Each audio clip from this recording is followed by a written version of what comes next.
The first artist we have here on the Ballads of Basma Music Edition. I'm on it, honestly. Basma's version. Sorry, I got the room. Oh, no worries, no worries. This is amazing journalism. Yeah, Yeah, sorry about that. You want to get some insight on the district line? And then you're like, can I get a feature? It should be good. Still excited, but I'll Well, how can I introduce you? Today we're going to hear how to say it. What the hell am I actually doing? What the hell am I actually doing? What the hell am I... You rolling? Rolling.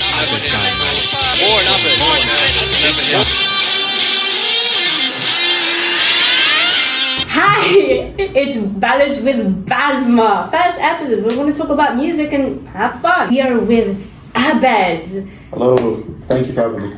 Of course. You have already one album out, working on some new music, and also, the best of all, you're privileged to be in a history classroom with the one and only Basma. So, glad to have you here. Glad to talk about music, but also talk about your music and what got you into music. Mm-hmm. So, tell me, hey, not every 17-year-old wakes up one day, I want to make music, I want to make it big. Well, yeah, I mean, it kind of started from when I was like very, very young, very early on. Mm-hmm. It was like year one or something. I was like 4 years old or something. I didn't know what I wanted to do. I was 4 years old. I was just a kid, just like whatever, play with toys, whatever. And then they had like, as every school does, the nativity play. Mm. I was like, cool, I'll be in nativity play, and I got really enthusiastic about it, and they cast me as like nativity. Yeah. Jesus, let's get this. Yeah. They casted me as the innkeeper. Okay. The guy who has like the big hotel and like respectable role. Yeah, and they tried to go in, and he's like, "There's no room in my inn. Go sleep in the farm, in the barn, whatever." Yeah. And so I remember I had like one or two lines, but I took it really seriously. They pulled up, the little kid was like, "Hello, can we say that?" I said, "There's no room in mine." I yelled at him, and like everyone in the audience, they were like laughing. Yeah. Right? But then that was like, they weren't laughing at me, they were laughing like because of me, like I made them laugh. Mm-hmm. And that kind of got me into the whole like performance space, into acting and all that. And then through acting, obviously UK schools, you can't do a show without singing. Yeah, honestly. And all the assemblies and everything. Yeah. Maybe unfortunately. Hey, some of us can't sing but love to act, and they come together. So I think everyone can sing, but not everyone knows how. You sound like my Lambda teacher. She used to be like, "No, you can't sing. You just need to practice." Not just like, need to unlock your inner. You guys haven't seen me in a concert, clearly. But okay, so the nativity, that's where it started. That's kind of where it started, and then it evolved through other school plays into like musical theatre. Yeah. And then from there, like secondary school kind of got into the transition of, I want to like actually make music and sing and put music out. And actually it was because of my good friend Joe. Mm-hmm. He was a couple years older than me. And I remember we got paired together for this like school performance where I had to sing and he had to play the guitar. And I was like, wow, you're really good at guitar. Can you teach me how to play guitar? I want to learn this one song. And it was like Sparks by Coldplay or something basically. And I was like, can you teach me to play this song? It was like, yeah, sure. And we spent like an hour of him trying to teach me how to play guitar. And I just can't do it. I'm just like, I can't do this. It's too difficult. I give up. Mm-hmm. I've always wanted to play the guitar. But whenever I try to learn, it's just like, I'll get there eventually. Mm-hmm. But then I was like, can we just make a song instead? And he was like, yeah. And within like a month, we had already made him part of my first song. Wow, and which song was that? That was a song entitled N with a dot. And I put it out, not my best work. I went in, like, the vocals were too, like, auto-tuned. I went back and put out, like, a different version a year later with, like, better vocals. But that was, like, a good starting place. I put out the one song, and I was like, you know what? That's a cool little side quest I did. I put out a song. Let me just continue with my life. Yeah. Then Joe texts me, I think it's New Year's Eve of 2023 going into 2024, and he's like, I've got this demo for you. And it's the first version of Back to You. Oh, okay. And it's like the guitar and everything, and it's just Joe going over the mic, just like a really bad, like, broken iPhone mic. And he's not even singing like proper lyrics, because that's my whole job, to find out the melody and the lyrics. So he's just trying stuff out and he's just playing the guitar and he's like, Just slurring his words. yeah, genuinely, it was just slow. Yeah. But then that left room for me to be like, oh, I can turn this into a song about this and this and that. And Yeah. that. And that's where it was really like, okay, this is a continuous thing. Yeah. So put out Back to You, put out Convenience Over Comfort, wrote some other songs, put together the album and then put that out. So that's really like my interest and my passion for it was just from school, just from growing up. Wow, yeah, that's... But the actual like starting of making the music was because of Joe. Okay, wow, So Joe, he made it crazy. With no Joe, I'll look in the camera as I say this. I'll give exclusive. I'll give credit where credit's due. Yeah. Without Joe Phillips, there would be no ABBA, no music. So Yeah. Which one here? You headline Wireless. when I headline Wireless, he's gonna be right there by my side. It's like, Joe, we did this because of you. Yeah. Honestly, So yeah, that's, all props to him. it's nice to see even so young to know what you want in life and pursue it. You don't care, but you just pursue it. Yeah. And that being said, when you're trying to explore your space in performing arts, in musicals, so on and so forth, did you find obstacles? Like, did you find times where you're thinking, what's the actual point? What if I just like scrap everything and just, I don't know, become a corporate alien, do the same thing? Yeah, well, I don't know. I guess at some points there would be obstacles. There would be like, there'd be the occasional hate comment. There'd be like, oh, what is this song, man? You have a hate comment, you know you made it though. Exactly. You know that's you what I'm made saying. it. I try to look past the hate. I try to just like keep it stepping, keep it moving. There's obviously also points in time where I'm just like, this is taking so long. This isn't like, you can't rush greatness. I feel like I often get Okay, to Timothy Chalamet. I often get to the point where it's like I'm playing gig after gig and not many people are showing up and I'm just like, when is it gonna pick up? Yeah. But I feel like you gotta appreciate the smaller moments. You know, when you're playing gigs to like 5 people and you're opening your Spotify and like you just released a song that's only got like 200 streams or something. Because I feel like it's the kind of nicheness and like the come up and the struggle from it, which makes when it eventually It blows up, yeah. it's going to be a lot more validating. Yeah, because you actually like put in the work and you went through all the hardships of it. Yeah. It's like, So I think those are really my only 2 main struggles, but I can't complain because they're pretty easy to look past. it's like, try being an influencer for a day. No, totally. Let's talk about the album. Let's talk about District Line. All right, let's do I it. must say I appreciate the choice of District Line because District Line is my favorite underground line. Mine too, yeah. A lot of people debate me and they say no, the Northern Line. No, Northern Line's hell, man. First of all, it stinks. It stinks. It's stuffy. It's loud. Honestly, the District Line is Screeching. beautiful.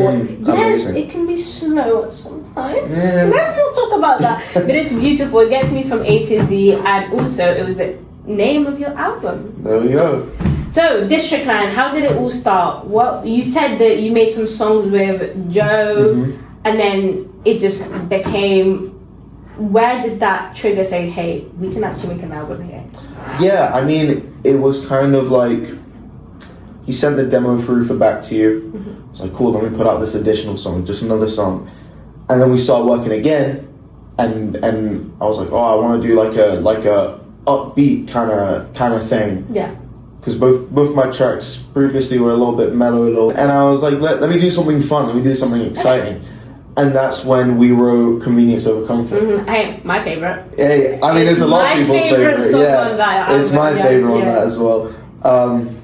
And that one was really like, I think that was the happiest I've ever been to make a song, because it was like very much a proper process where it was like, we started in this one room and we wrote the chords and we kind of figured out the melody, we structured it out, and then we had like a lot of days in the studio and we got people to come in to record all the extra background vocals, and it was really like a joint collaboration. It was really like a group project with so many people, and it felt like a joint effort and something like being done like as a community. Yeah, totally. which is what like really made me be like, wow, I can like, I don't want to stop. Yeah. I want to like I was like, can we just not put this song out and just keep building it until it's like an hour-long song, you know? Yeah. But we put it out, and then I was like, let's just keep going. Let's just keep writing some. And then Joe all the time, he was like, oh, okay, this is the last song I'm doing. This is the last song I'm doing. Oh, but yeah. I knew that he loved it as well. Yeah. So we pumped out like a whole 10 tracks. Wow. And originally, it wasn't ever going to be District Line. It was going to be called, I think it was going to be called Luna. Okay, that's so funny because I did see a lot of like space referencing. Originally the covers, which are now changed to just random photos of me that I think my mom took of me or something. That's cute. It was going to have a lot of space imagery, and it was going to be like focus a lot around the moon. But eventually, as we got to it, like I said, like you can have ideas about things and then they change. Yeah. So I kind of had like specific ideas, and I was like, oh, I'm going to correlate this to the moon because the moon means this to me symbolically. Yeah. And then those kind of symbolic meanings kind of evolved or like kind of lost their meaning a little bit, and I was like, okay, what else am I going to write? Like, what else is the album going to be called? What's going to be the main centric focus? And I found myself going on the District Line a lot, going on the train. Casually. Yeah. As a Southwestern as a Southwest London guy does. And I'm listening to music a lot, you know, and I'm trying to make my perfect... I overthink a lot about situations that have happened, and I try to curate like good playlists to have like good like thinking order. Yeah. And I was like, why don't I just have this album be my own personal thinking playlist, where it's like it takes me through all the different stages of whatever it is I've been through recently. Yeah. And it gives me a set time slot to think and contemplate about each thing. And I was like, you know what, this is cool because I spend a lot of time on the District Line traveling. I think a lot on the District Line. I listen to music a lot on the District Line. Hey, so it's like to District Line. So it's all kind of accumulated into this one like sort of idea that forms around the train line, and also because I would feel like the muse for this album, a lot of time was spent with each other on said line. So it's sort of an homage to that and that past relationship, you know? And yeah, I think it's just like, it's so natural that I just get on the train every other day. It had like such a positive like impact on it. You busy? Oh. Yeah, we're busy. Yeah, You sure? yeah, sorry about that. Okay, no problem. See you later. See you, thank you. Right, so cleaning Hey, you wanted to get some insight on the District Line. Hey, he was listening in. He was like, "Hey, can I get a feature?" no, but yeah, I don't want to get sentimental about TFL or whatever. But kind of had like a big impact on my life. Like a lot of important times of my life was spent on that train. So that's why it holds such value. Yeah, totally. Hey, I totally get it. As someone who sees meaning in what people would say the mundane, I totally get that, bro. Yeah. This District Line's been with me for a lot of my life. It's seen me grow, and I can see how that also happened for you, which is so funny that you say that, because when I was listening, I was thinking, okay, so I'm the definition of the opposite of it's not that deep. Everything's that deep to me. I will read meaning into everything and anything, which I think is beautiful, but whatever, some people think it's a bit extra. And when I was listening to the album, I was trying to think why did he choose the specific order? Right. Everything that I listen to, I watch, I assume that everything has intention. And with that, a little draft of me thinking, damn, I do see every song's like a stop on the District Line. Not like, obviously there's outscope, but like a metaphorical stop. That stop is your growth as a person or your growth during that relationship. It's a really unique metaphor that, I mean, obviously because you've felt these emotions on that line, but also to talk about it, to actually think introspectively. To do that, you really like said, you know what? Screw finding a playlist that matches my emotions and my thoughts in specific time. Yeah. I'm gonna make my own. I'm gonna make it, yeah. So let's actually get into it. Okay, cool. Okay. So more with Abed, the first track on the album. Yeah, more on Abed, yeah. Okay, so who is talking, or like not literally who is talking, who recorded it? What's this perspective? Right. Like we see a switch with hating on you essentially, and then in the end somebody like leading your hand. Yeah. And making you think introspectively, making you actually stop avoiding your emotions and, you know, face them. Yeah. Who is that supposed to be? So that person at the end of the track, it's sort of like the role of a therapist. Okay. You know? Okay. Which I feel like could have been gathered. I tried to make it kind of obvious. Okay. Yeah, it was like I was getting out of this relationship and I was going to therapy about it, and it was basically just that, just like I kind of felt unmotivated to like carry on with the music and just kind of wanted to just like put my head down and just like wallow. Yeah. But then I remember this sort of like, well, maybe you should use that as motivation and boost me towards like getting better and finding my passion again, which I feel like isn't really conventional for men my age as well. Totally. I feel like a lot of teenage guys are just like, let me bottle up all my emotions and go to the gym and or drink alcohol and do drugs to try and hide the pain. All those ones. I think therapy is a really great resource, and I think that having that as the starting point of the album kind of launching me into that and being like, okay, instead of hiding from all this, let me jump in from the start of how I'm feeling. I mean, this album kind of starts from like the end point of a relationship, and it's more of like revisiting while moving forward. Yeah, totally. You know? Yeah. That's So it's kind of like, okay, let's start that process kind of thing. And let's sit down. Like you really encapsulated a stereotypical therapist where you're like sitting on the couch saying, so I was 2 years old and then yeah, totally. You really did like portray that really well. And you could have very well not have had that track, but what was the intention? What was it? Did you want it to spell it out to your listeners saying, so hey, this is what we're going to discuss? Yeah, I mean, kind of, but it wasn't like a let me dumb it down and show you this is what I'm gonna say. I think it was more of like I wanted to have like that kind of explosive opening with that first section of More on Abed and get all the people being like, oh, who's this Abed guy, bro? What's this music he's putting out? And kind of just like cut it abruptly and have that kind of like talking section, because it's kind of like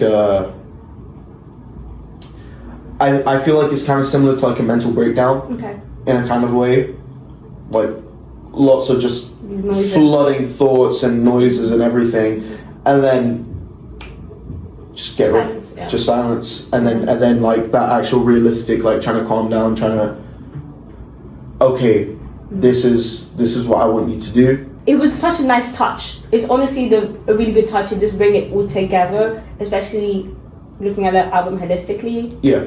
You can't imagine the album without that track.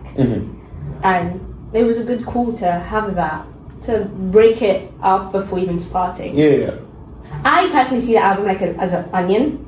It has layers. Yeah, it has layers to it. Me using the most generic metaphor ever. But No, I hear it. Yeah. To even sit down and start here, and first of all, I can't cook, so let me not lie. But I do know, I can empathise with people who do cook. They hate cutting that onion because you cry, whatever. Yeah. But that first track is the first step. Is that okay? No, this is gonna hurt. Yeah. This is gonna hurt. All of these noises. Yeah. But you gotta put your foot down. You actually have to start, or nothing's gonna happen. I mean, it was like, I think that track was actually the last one that was finished. Oh, okay, yeah. I had like all the tracks done, and it was actually the day where I had to like send them through, like upload them to the distributor and send off to like Spotify and Apple Music and all that. And I was actually at my laptop just like dragging bits and just being like, okay, now let me put this section here. It was like very much a rush, but I'm glad with the way how it turned out, you know. It did turn out really nice and thank you. Authentic to you.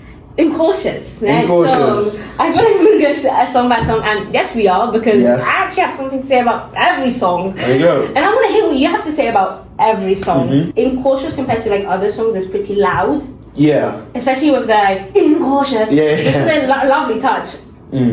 So what was your train of thought when making Incautious? Okay, I always kind of knew that I wanted to make a song called Incautious for the longest time. I didn't know what it was going to sound like. It's like the word. Yeah. It kind of started. I think I was like year 10 or something. I had this coat, and it was like all black, but then like big green text like all over the coat. It said Incautious. So I'd walk through school, and there'd always be this one guy who just whenever he'd see me, he'd just yell, Incautious, Incautious. And at first it really pissed me off. It's just like, you know? But then I was like, you know what? I can maybe turn this into a song. Because I feel like coming out of that relationship, I was trying to come to terms with my wrongdoings in that, and in the leading up to the end of that relationship. So that kind of sprouted from that, and then that sort of me being incautious, you know. Then jumping in. Yeah, me being incautious, like leading up to the end of that relationship, and also coming out of it, being a bit reckless, being a bit agitated, just like not really feeling like myself, and having that sort of aggressive tone to open the album like properly with a song. And it's kind of like my own self-acknowledgement of like, I'm not a good person. Like I didn't handle this the way that I should have. And really like having that be so aggressive, because it's like sort of frustration and anger within myself, rather within, like obviously still having a bit of frustration towards that person, but mostly like towards myself for messing up. How could I let this happen? Something like that. Yeah, pretty much like that. And it kind of ends with me being like okay, I'm like essentially just kind of like a crash out. Okay, totally, you know? Totally. And but that original thing with the jacket, that's where in the back the Incautious, that's where it came from. And actually I was this track, the music from it was actually another demo from Joe, where I heard it and I was like, this would be perfect for Incautious, because it matches, and I wrote all the lyrics and recorded it myself. I'm not a big instrument guy. I don't really play instruments, but I did record some of the bass part for that. Oh, you said you wanted to learn guitar. There we go. I picked up a bass and I was like, let me try and figure out stuff in this key and come up with a little riff. There's a little section at the end where it's just bass, and I'm pretty sure that's just me there. Wow. So I'm very proud of that moment on the album. You should. I mean, we will talk about this further on, but the instrument is insane. Like the instrumentals on the album, they're so intricate and just so intentionally put. Like I'm a sucker for instrumentals. I am such a fan for a good piece of instrumental. Like that's the foundation for a song for me. And I can see the intention and the attention as well put in the album with the instrumentals. And next one, Searching. Can I assume it's a really good representation of your infatuation at one point for the relationship, and like it's how do I let this go? Yeah, I think it kind of stemmed from this feeling of, hey, I see this person everywhere I go, and I don't know how to feel about that. Which is like, when it was in the relationship or even leading up to becoming the relationship, it was, oh, I see this person everywhere. That's cute. That's a fate. That's a fun thing. That's fate. But then it continues happening after the relationship, and I don't know how to feel about that. And then within that, I don't know how accurately it was presented in the song. It was, oh, what if this person thinks I'm a stalker? Okay. Because I see them so often. Okay. When it's unintentional, I turn around the corner, boom, right there in front of me. Yeah. So you know? Yeah. And then it's, okay, does she think I'm a stalker? Mm-hmm. Am I a stalker? Maybe I'm unintentionally stalking this person even though I don't want to. Maybe it's because I still have that attachment. Okay. And the feelings that I had never really left.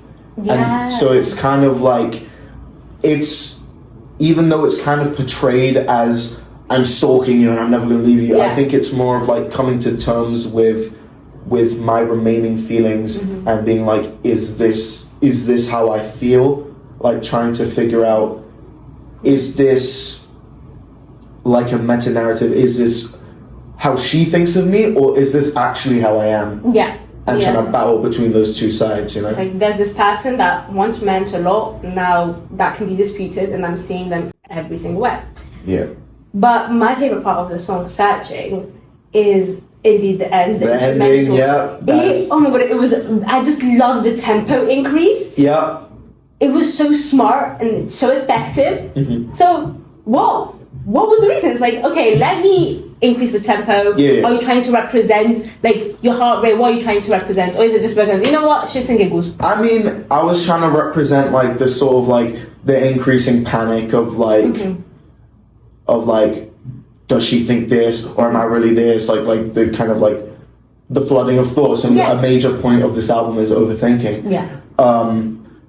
Also, I just kind of wanted to do something cool, you know? I was just like, this really feels like it just wants to go and go and go and go and go and then have an abrupt ending. Okay. You know? This song was one of the last actual like songs that we were working on for the album, me and Joe. We were trying to finish it in his living room. You know, we were sitting around my laptop with this little interface and we're trying to record it. We just couldn't get it to sound like proper, you know? We had the guitar and the bass part recorded and all that. But so with my music, it's more of like, I try to direct things creatively. Be like, can you do this and can you make it sound like this? So I'm not just sitting back and just Joe's slaving away, and then I'm like, okay, I'm gonna sing now. It's like a joint collaboration. Yeah. So I had this other friend, his name's Brookson, and he lives in America actually. So I had to send him a message, and I was like, because he's a really good like music producer, I was like, can you, and I'm asking for a big fat favor, we have like a week to get this album out and this song is not done. Yeah. Can you help make the instrumental? And this guy, within like 2 days, he got it done. Yeah. And then I was like, can you increase the end and can you have it be an abrupt ending and just build it up and can you have this instrument and that instrument? Yeah. It was like, yeah. So all props to him, because even though I'm not the biggest fan of that song, like the main section, I will always love the ending of it. Okay, yeah. The ending is always my favorite because I feel like it's one of the most creative things I've done musically. Well, hey, I think you need to appreciate the song more. We talked about this earlier. Back to you. We're back at it. I mean, it was already out before it was a single. Before the album. But why did you place it where you placed it? It's like, did you write the others considering Back to You? Like, how did Back to You play as a foundation for the album? Yeah, I feel like I wrote Back to You, or me and Joe wrote Back to You around the time where the feelings and the context of that song were actually playing out. And the way I wanted it to be, like the whole album structure, was like a timeline. Yeah. When I was writing the album, I went back and I was like, okay, here's how I felt before leading up to it. And then these songs are how I feel after it.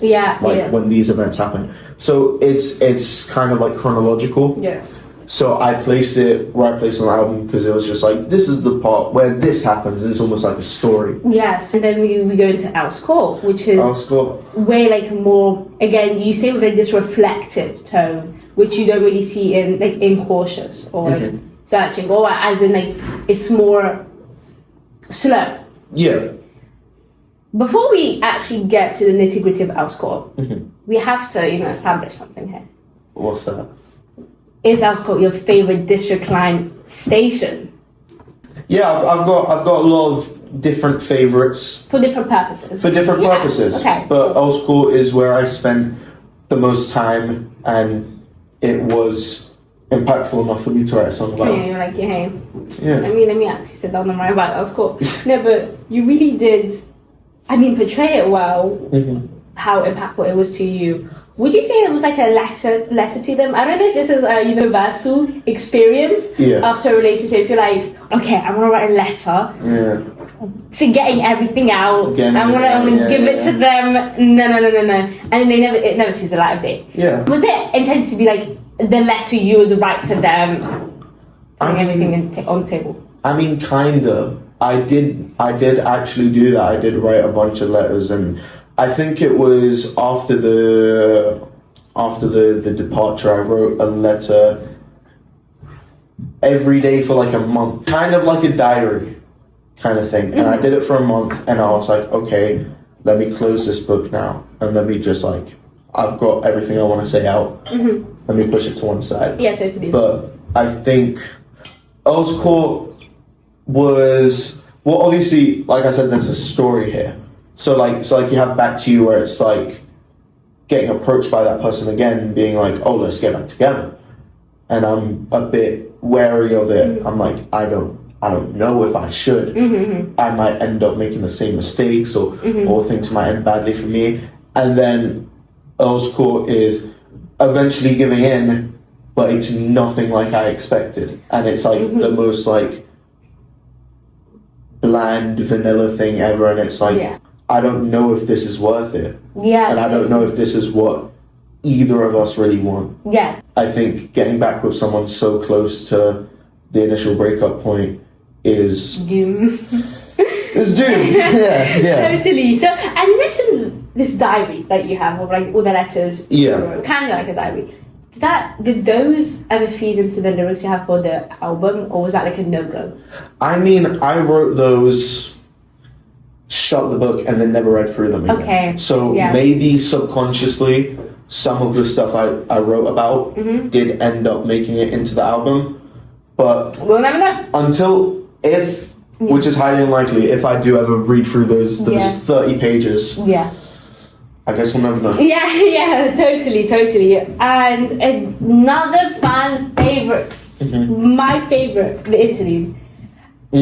Hey, I'm a massive jazz fan. I feel like I've always said it, I'm always saying it.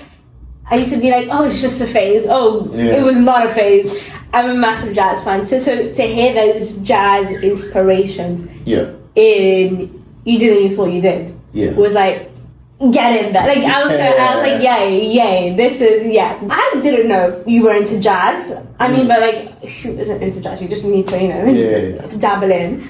It's such a universal music. Yeah. But you put jazz in the album.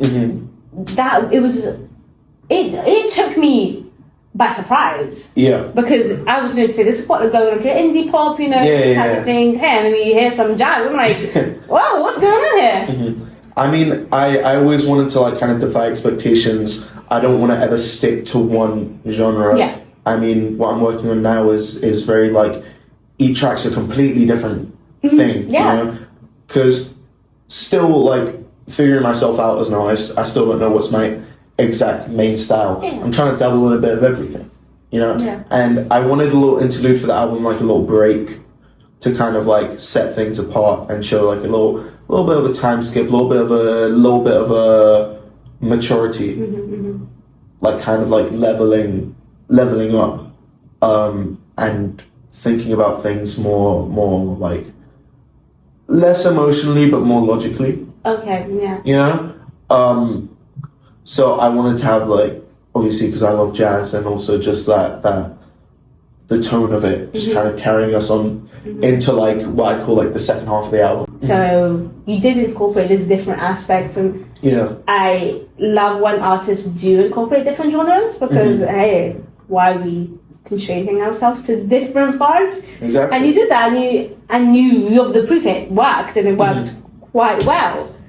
Now let's talk about the instrumental, because I know you said you're not a fan of instruments. So what was like? He was the little workers behind. You got them working on the instrumental. This one, a lot of the work was done by my producer Tom Chippendale. I always bring reference tracks. Okay. Whenever I want to start a song, I'm like, hey, I want a song to sound like this song. I want it to sound like this song by Malcolm Todd. I want it to sound like this song by Bruno Mars or whoever, you know? And I remember listening to actually one of my favorite albums, Apricot Princess by Rex Orange County. And there's an interlude on there called Rain Man. Okay. Where it's like this beautiful jazz, like saxophone and piano kind of thing, you know? And so I bring that reference track to my producer, to Tom, and I'm like, hey, can we try and make something like this? He's like, yeah, sure. This was one of those times, because he is such an experienced and talented musician, where genuinely I had no input, because there was nothing that I could have said to have made it better. Yeah. He loaded up all the tools, and he was like, okay, let me throw this in there, and then we put this piano, let me add this saxophone, let me add this bass, or this drums, or whatever. Yeah.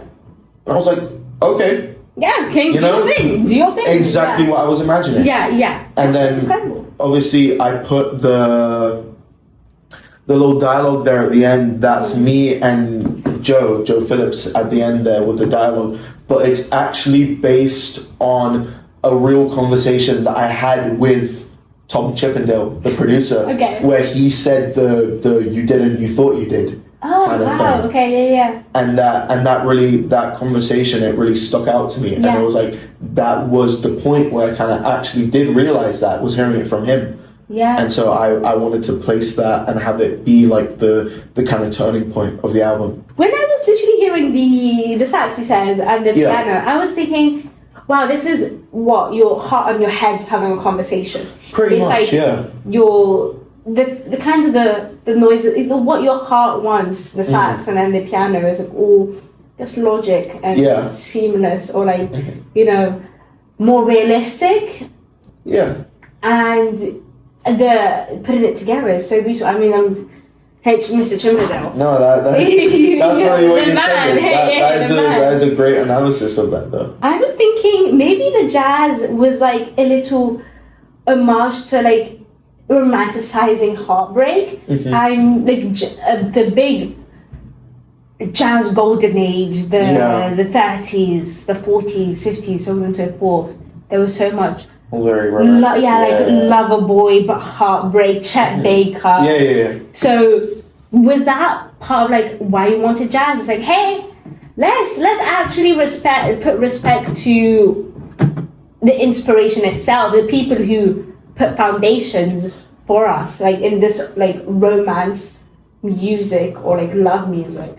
Yeah, I think so. I think because the whole thing is like, you have a lot of love albums, you have a lot of relationship albums, you have some breakup albums, you know, but I feel like they kind of focus on like, I hate you, or like, oh, you made me so sad. But it's kind of like that, trying to figure out what even is heartbreak, what is romance, what do these things even mean, and trying to explore it through different mediums. So kind of departing from that and being like, okay, instead of, I feel like from this point of the album, it's that split from thinking about past experiences and being like, this happened, to this is happening, or this is going to happen. Yeah, you are going to be learning the most moving, the most important lessons of your life, as like uncomfortable heartbreak is. Only on the larger schemes of things. Wow, that heartbreak was so necessary to have happened. And okay, so you're grown, whatever, but to dispute that, when I listen to Convenience Over Comfort, I wouldn't say that's mature. I was like, that is petty. And you know what? I love it. As I said, my favorite track on the album, but that is a petty, like angsty track. It's like, screw you, you're weird. What the hell was I even thinking? So what made you really tap into, I actually hate your guts? I mean, it was like, it wasn't necessarily like I hate you. It was more, you know how I said there's a story. Yeah. So you have the initial breakup, you have the getting back together, you have it not being as good as you thought, and then you have the second breakup where it's like, okay, getting back together obviously didn't work out. Yeah. But then this time, instead of being filled with frustration or sadness, it's like comical. Okay. It's like, I cannot believe that happened to me again. Yeah, it's like, what the hell am I, like, what the hell? Yeah, what the hell? Yeah. It's a little, I don't know if you watch a lot of Slashy News, but there's this one clip of Hamza when, I don't know, he like slapped his face with pie, and he's like, what the hell am I actually doing? What the hell, like, what did I, like, how did my thoughts lead to me doing this obnoxious, crazy thing I've never thought I would do in a million years? This is amazing journalism. I love how we're referencing Slushy News. Honestly, right, oh, just, yeah. Yeah, kind of, and it's just like seeing that person kind of get set into like a difficult predicament and being like, well, now you know how I feel, like kind of laughing. But sometimes you can get some good out of it. Yeah, hey, banging music out of it. No, totally. That's really funny. To say my favorite line from Comedian to a Comfort is, what does it mean? Or like when you shout, what does that even mean? What does that even mean? I love that. Every time like you shout it, hey, I'm there shouting as well. I'm there shouting and that. It really does hype you up. It's a song that I can see people moshing to it. Maybe one day. Yeah. Maybe one day we'll get a big little mosh pit. Yeah, exactly. What was the working over that song? Like that line for me is so amazing. Like it has so much purpose in the song. That song, on the day that I had that conversation, I remember thinking to myself, literally, convenience over comfort is crazy. And I was like, that's the song. Yeah. That's the song. And I called up Joe and I was like, Joe, we got to write this rock song. It's got to be convenience over comfort and all this. Yeah. And we write the melody. Yeah, like I said before, it just started in one room, just guitar. And just like trying to come up with different verses and choruses and all that. Then we bring it into the studio. Same old, yeah. Yeah, finish it up. And don't know when this coming out, might be before or after. Okay. I have a little music video. Oh, that will be so fun. I was caught too. Okay. We're trying to round up all the videos for this album before we move into the next one. Yeah, I mean, hey, I do have a bit of calling out to do. I'm gonna call you out here. So you have what's called District Line. However, yeah, I know what you're gonna say. The album cover is on the Southwestern Railway. Yes, I feel like a fraud. Yeah, you should. Right, I can explain. Okay, go on, I'm listening. Okay. I mean, that's my job, I'm not here to listen. I was on a school trip. Okay. Right? And we're put into groups and whatever. And I'm grouped with like these very energetic girls, very chaotic. And I'm like, let's take pictures. Yeah. And so one of them has like a digital camera, other one has like a little Kodak disposable camera. Yeah. And then I get handed the disposable camera to take a picture of them, the two girls. I'm like, okay, cool. And then as I'm holding the camera, one of them pulls out the digital camera. It's like, wait, this is a cool shot. And so she takes a picture of me with the camera like that. Yeah. And it was a great photo. Couldn't be replicated. And I was like, there's no other photo than that could be the album cover. Yeah. It's still on a train, so it's close enough. Okay, yeah. But I do kind of feel like a fraud for not having be on the District Line. Hey, only Londoners are gonna know. I keep saying my favorite part of the song, but this is truly my favorite part of the song. Right. 3 minutes, 30 seconds. Alright. There is this beautiful instrumental, mind-soothing. It scratches my brain. With the guitar solo. Yes. Oh my god. I mean, during the whole song, the instrumental was incredible. Like the drums, incredible. Yeah. But especially that, it's really nice. I think Korean fans are going to decapitate me for. I'm gonna make two references.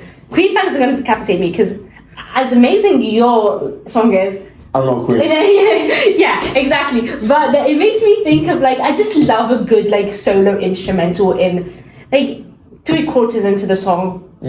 Like good old fashioned Lover Boy, that's it. That one. And it has like a okay, I don't think I'll try to replicate it, but I like that instrumental, love it. And then there's another instrumental which is a bit like, I love an instrumental a bit different from the song. It's like, let's switch it up. Yeah. And there's like a stark switch up, and you can hear it in Community Over Comfort.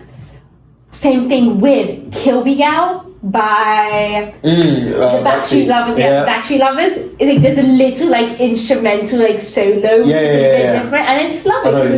You bring back the momentum, and I'm like, hell yeah! Like I'm jazzed up. I'm having the time of my life. So tell me about this amazing instrumental. I think because it was like close to the ending, and we were like, we don't really know how to end it, but we want it to be like, because it's been such an upbeat one. Yeah. We don't want it to be like a fade out. I hate fade outs. Oh no, same. No, we don't want it to be a fade out. We don't want it to be just like a normal like predictable ending. Yeah.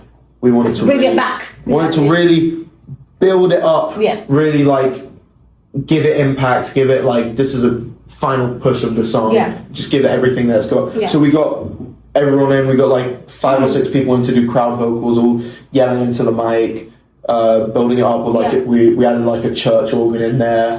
We added like, if you listen closely you can hear it. We had like 15 layers of guitar in there, little trumpets continuing on. Yeah, we just really wanted to just make it something really, really big and impactful. And I always think about whenever I'm writing songs, I always think about how it's going to be at the shows. Yeah. So we have that big like clapping section. So like we kind of added that something for like eventually when the music gets more listeners and it is proper live. Yeah. We'll get everyone there joining in, and it'll be a great sight to see. Yeah. Yeah. Honestly, guys, you don't want to miss it. I literally said it yourself. There was so much work put into it, and I'm shocked. With all respect, you are an 18-year-old boy recording this with like your friends of similar age. You don't have like a big producer, you don't have a big label, you don't have all these big fancy stuff, but it's so high quality. Yeah. It's simply so put together. Like, I listen, especially to Convenience Over Comfort, I listen to it and I'm like, god damn, like just one room. Wow, just one that made it. Yeah, and as well, I think I was like 16 when I made the song, not even 18. Wow. So it came out May of 2024. Yeah. Right. Yeah. And that song I'm very proud of that song because it took the longest to make. Yeah. From start to finish, because obviously in that setting, I didn't have 24/7 access to the studio. If I did, I probably could have gone and done in like a week or 2 weeks. Okay. That song took around, from genuine start to finish, about 3 to 4 months. Yeah, I think I spent more on that song alone than the rest of the album combined. That output is so good. It's of such high quality. Yeah, it's a fan favorite, and I'm very proud of that song. Yeah. So you still care. When I was listening to this song, I felt seen in the way of, actually, I'm not finished. Like when it's a quintessential conversation I have with my best friend when something happens. Yeah. There will be like we'll have the conversation. Okay, last thing. That's it. That's all I have to say. Yeah. Next day, or like a week later, even I'm like, actually, wait. On that, I haven't exhausted the conversation yet. Like, I haven't exhausted the problem or the event. I squeeze everything left that's left. And I really did feel that, and you still care. It's like, actually, I'm not quite done. I have a few more. I have more stuff to say because with Community of Comfort, it felt like a really good ending track. Yeah. And we're gonna go to the ending track, but it did feel like it would be an ending track. It was making me think of Silver Jubilee by Audrey Hepburn, which is very, and it's like just upbeat, like that's good, like woohoo. But there is this other song, like there's 2 more other songs. Yeah. So you still care? Do you still care? I mean, do we ever stop caring? That is a very good point. If you care about something at some point in your life, that is never going to go away, even if it's like the most minuscule thing. There's no such thing as I don't care anymore. Okay, yeah. You know, and that kind of interlude track was what it was made to like lead into and like transition into To the Moon, the next track. But I kind of had it. And my good friend Yaz, she did the voiceover for that. Yeah. It was sort of just like a mate calling to check up on you and be just like. You good? Just like, you still with us? it's like, are you good? No, you're not. You know, that kind of like we can tell. And actually, that quote in there, hate isn't the opposite of love because you still care. That actually came from one of my teachers at school. It was my drama teacher. Not Mr. Chalmers, darling. No, it was one of my drama teachers. Yeah. And we were having this discussion about the script, you know, it was the themes of love and hate. And she was like, well, you know what? Hate isn't the opposite of love because you still care. And I was like, I'm using that. I'm using that in my album. And she was like, okay, go ahead. Yeah, it's like the other thing. Which is like, she's so like true because I see a lot of stuff in the spectrum that love and hate are on opposite ends of the spectrum. But for me, the spectrum always comes back together. It's more of a circle. But with like, exactly. But with like this liminal space. Right. Which actually is what differentiates love and hate. But they're so much more closer together than people think because of that passion, because of that care. And especially with something that was so important to you, to your life, or someone that's so important to you, to your life, you're not gonna boom, they're like happen to you all of a sudden. It doesn't happen like all of a sudden like that. I have a question about a line floating up to you on the song To the Moon. Yeah. What do you mean floating up to you? Because that really made me think, because in To the Moon it's more like you want to reach this person or you want to get to this person. Do you mean like reach a level of detachment? Why are you floating? Like I wouldn't have thought you wanted to float up to her. I think it's that sort of I mean the whole song is kind of like this feeling of I'm not over it but I'm okay now. Like I feel better about it and I feel like there is that small chance of reconnection.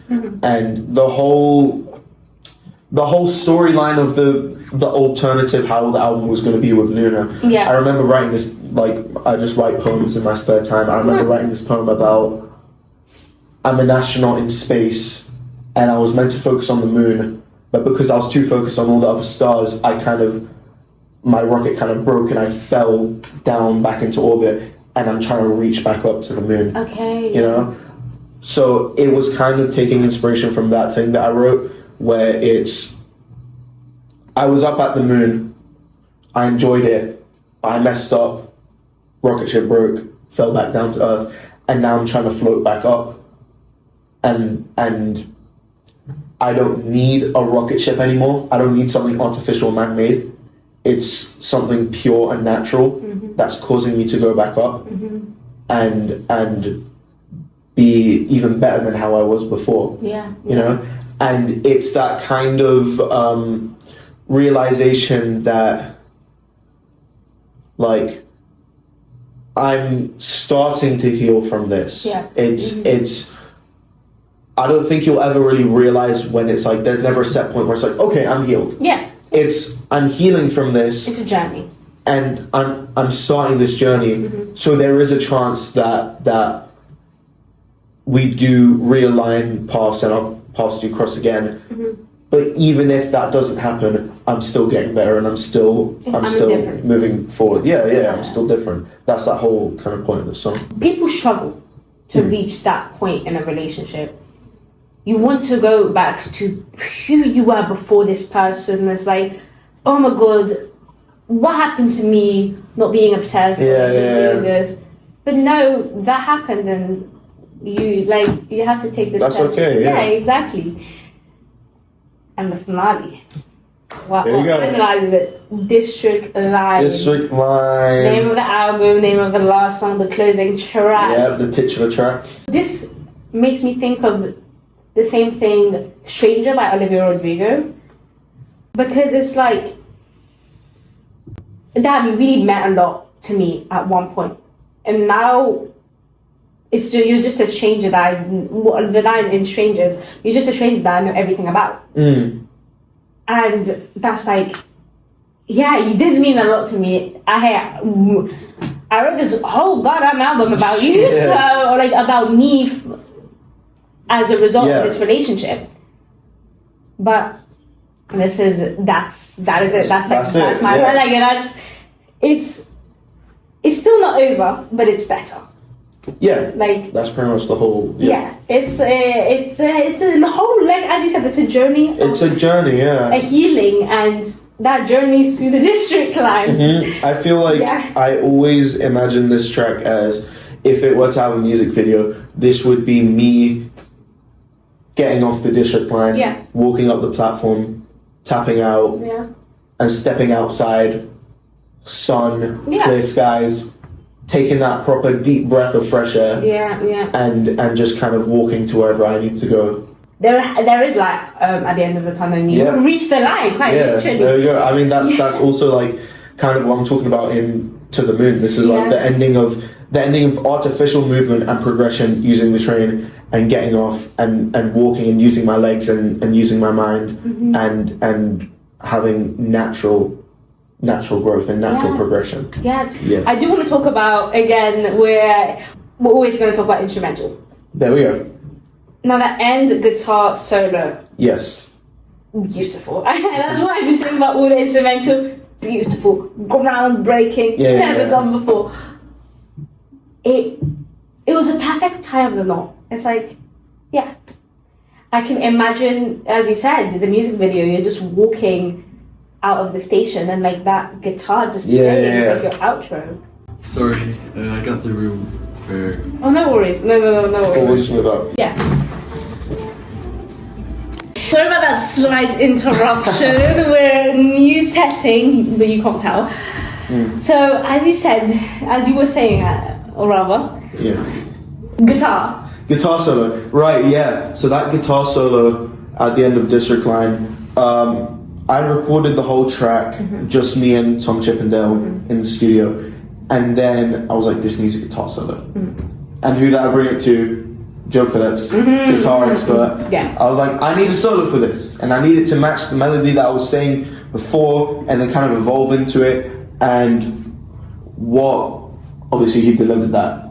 And what me and Joe love more than anything is references. Okay. You know, so we did sneak a little bit of that convenience over comfort guitar solo in the District Line guitar solo at the end, and we did that at various points in the album. I remember in Earl's Court, actually, near the ending, like one of the final choruses, we actually referenced Convenience Over Comfort and Back to You there, because I view those three tracks as a sort of trilogy. Okay. Yeah, Back to You, Earl's Court, Convenience Over Comfort, even though you have the interlude before Convenience Over Comfort, just as like a lead up into that big finale. But I view those three tracks as like the main tracks of the album. Okay, yeah. So having that little reference in Earl's Court to kind of like attach itself to the two other tracks was really cool, and that's something that me and Joe came up with as well. I think Joe was singing some of those reference bits, and we love to do that with instrumentals as well. Yeah. I want to try and do a thing, probably not on this next album, but with some album at some point, I want to try and do like a really cool thing where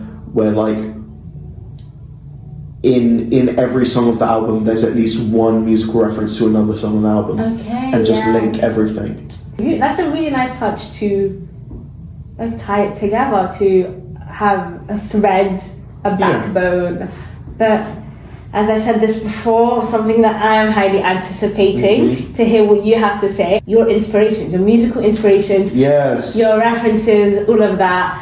As I was saying, I'm shocked that you only referenced Red Orange County once. I know that you're a massive Red Orange County fan. I thought you're going to name drop a bit more, but tell me about all of it. Tell me about what led you to make the art you're making today.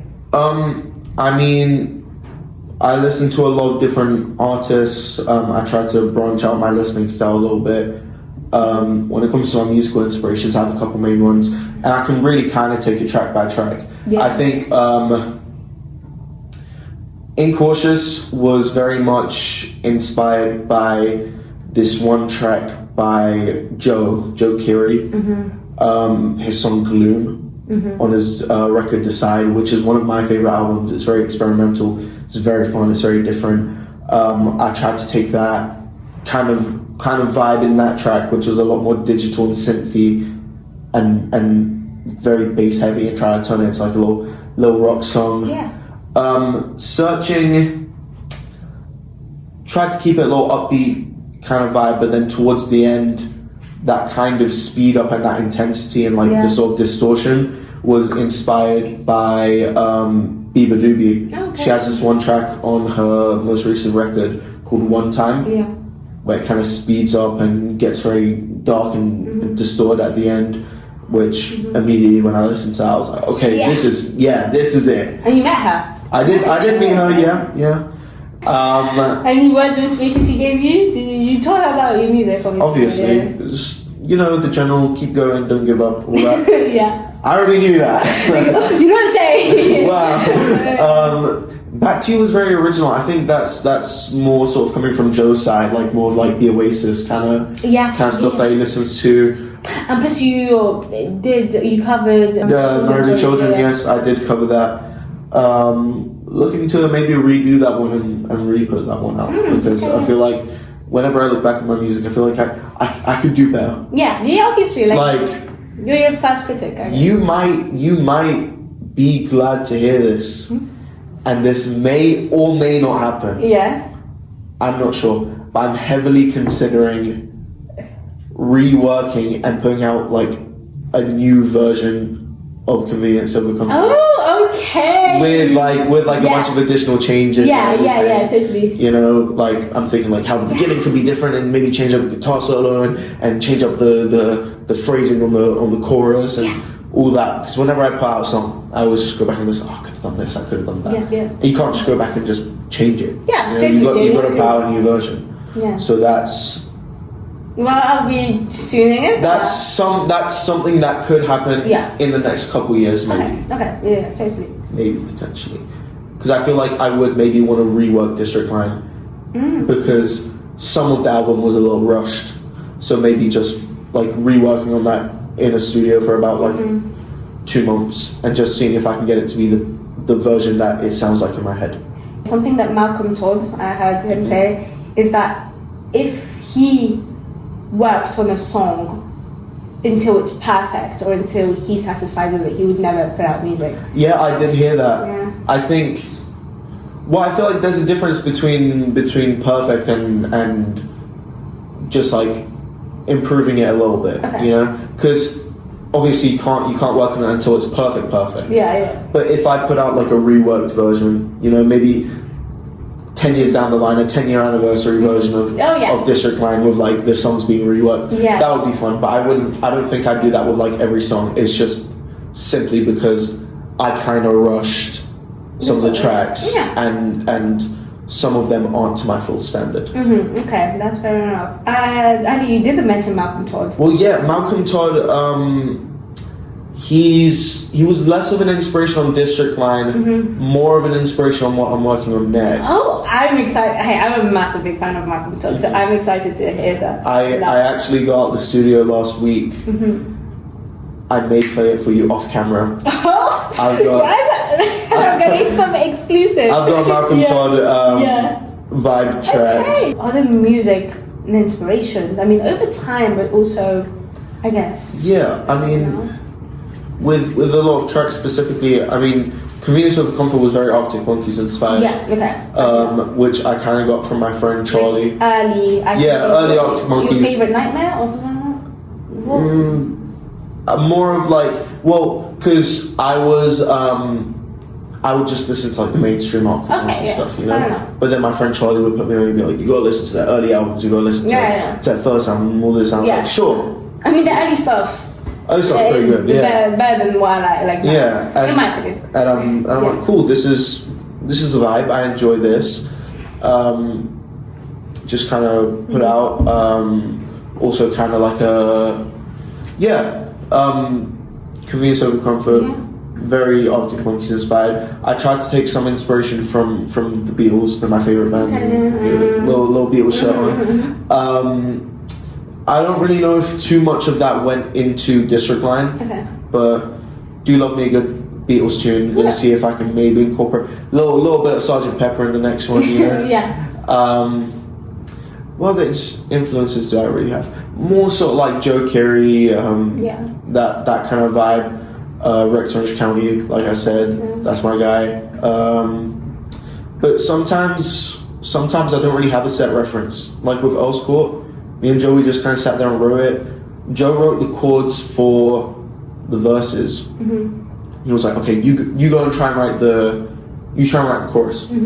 So I go into a separate room with a piano. I try and figure out chords and try to like actually play. I'm like, okay, this chord progression kind of sounds nice.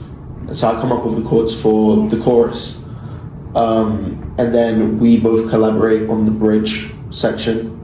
So that song was really like a joint collaboration. I'm proud of that one. District Line was just like, let me just get one guitar loop and just talk and just like record like bass and keys and drums over it. And just have that loop keep going because it's just like, this is just like the ending point. Just have it continue. So some tracks I will take very heavy inspiration from certain artists and certain specific tracks, but sometimes I just go in there and I just vibe out. I just don't have a different reference. New music. What are we working with? We worked with Heartbreak already, self-discovery through Heartbreak.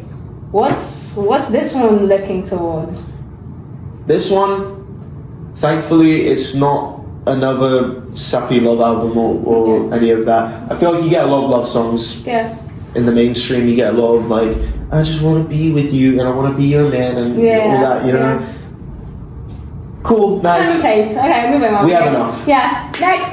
I feel like I'm at that age now where it's like things are very different. Things are changing a lot, getting rapid, lots of big advances in life.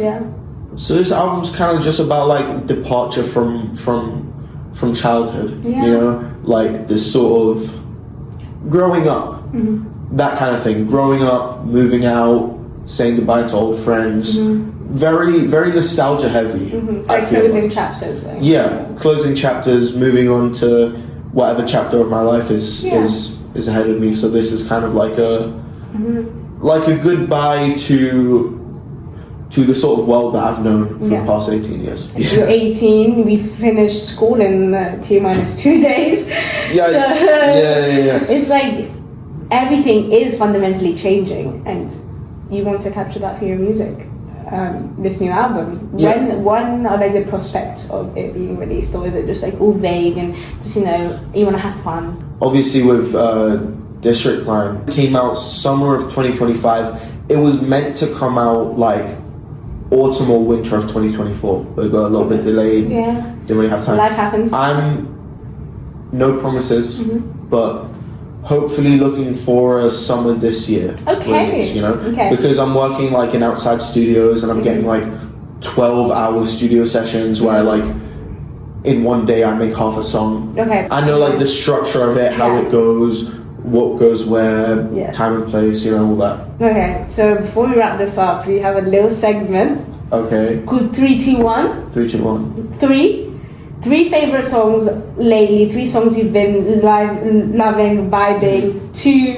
Two artists that caught your attention. One movie. I know you're film fanatic. You have the cinema subscription. I feel like that speaks for itself. I was at the movies 4 days in a row.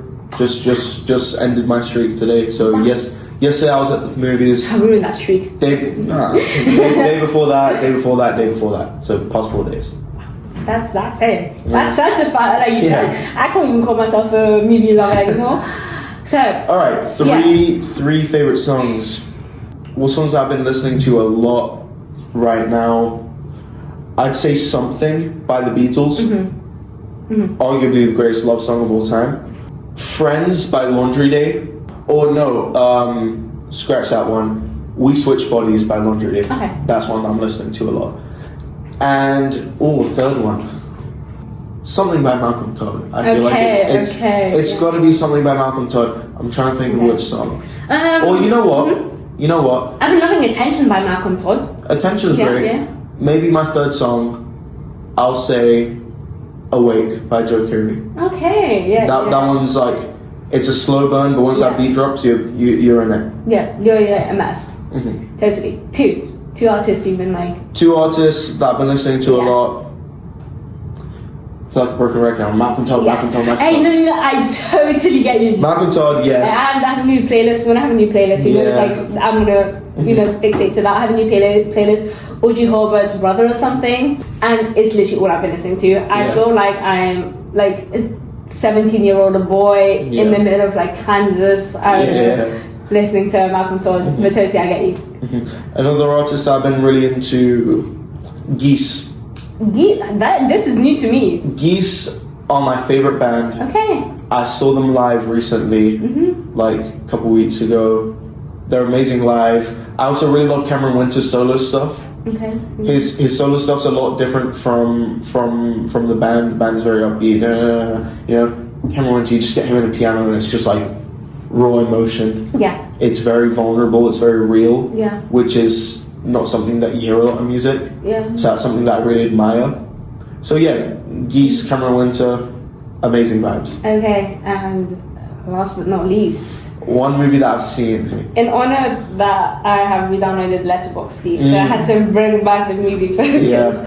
I mean, the other day in the cinema, I saw that new film, The Drama, with Robert Pattinson and Zendaya. Yeah. That one kind of stood out to me. I like that one a lot. But if it's just movies in general, like not one that I've seen at the cinema, I watched, not too recently, but like recent enough, like a couple weeks ago, I watched The Perks of Being a Wallflower. I read the book. Insane book. It brought me to tears. It's an amazing film, an amazing story. Yeah. Yeah, there were certain parts of it that tie into the themes of the next album. Okay. I'm trying to see if I can get a sample cleared, get a quote from that film on the album. We are infinite. We are. Hey. Yeah. Wait for that camera to turn off. Yeah. But that's a film that I watched recently that I really enjoyed. Thank you, Alvin. In that case, thank you for coming on. I know I've had a lot of fun talking about this. I'll be waiting in summer, no pressure, but I want my new summer album out. So yeah. Awesome. It was beautiful having you and talking about this. Thank you. It was great to be here.